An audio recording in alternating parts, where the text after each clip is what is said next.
Hello and welcome to Notebook. Today we will discuss federalism. Federalism has arrived from the Latin word fidus, which means treaty or pact. Federalism basically follows the footsteps of power sharing that we have discussed earlier.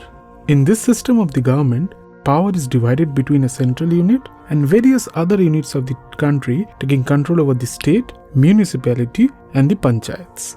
There are certain key features in a federal system of the government. Let us take a look at these features. There are two or more tiers of the government. Different tiers of the government are constitutionally granted their authority on various domains like taxation, administration, legislation and so on. Consent of both the tiers of the government is required to make any changes in the fundamental provisions of the government. Courts have the power to interpret the constitution. Sources of revenue are mentioned clearly at different levels. The federal system has dual goals, that is protection as well as promotion of unity in the country. The federal system of the government also entails regional diversity, which ensures an environment of mutual trust and agreement between one another. But have you ever thought how this path to federalism is traced? There are two routes which are attributed to this evolving nature of federalism. First is the coming together federations followed by USA, Switzerland and Australia, while the second is the holding together federations followed by our country as well as Spain and Belgium. In the first route, various independent states come together to form a larger unit. All the states enjoy equal powers vis-a-vis the central body.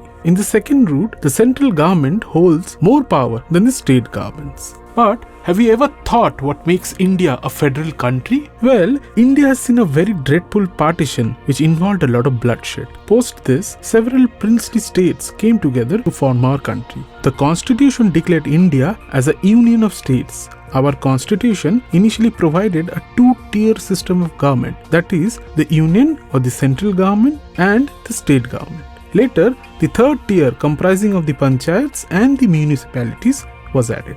Our constitution has distributed the legislative powers between the central and the state governments in the form of three lists. The first is the union list, which deals with subjects of national importance like defense, banking policies, currency, foreign affairs, etc. These are basically the issues on which we need a single uniform policy that needs to be applicable to everyone throughout the country. Second up, we have the state list, which deals with subjects of local importance like police, agriculture, trade, commerce and so on. Third, we have the concurrent list, which deals with the common concerns. Both the governments can make laws on these common concerns, but in the case of any conflict, the law made by the central government prevails. The policy matter on other topics are taken care of by the constitution. But there are certain states in India that enjoy some special powers, like Jammu and Kashmir, which has its own constitution and the term of the house is of 6 years. Some portions of the Indian Union, like Delhi, Lakshadweep and Chandigarh, to name a few, are directly under the supervision of the central government. They are termed as the Union Territories. The judiciary plays a significant role in overseeing the implementation of the constitutional procedures.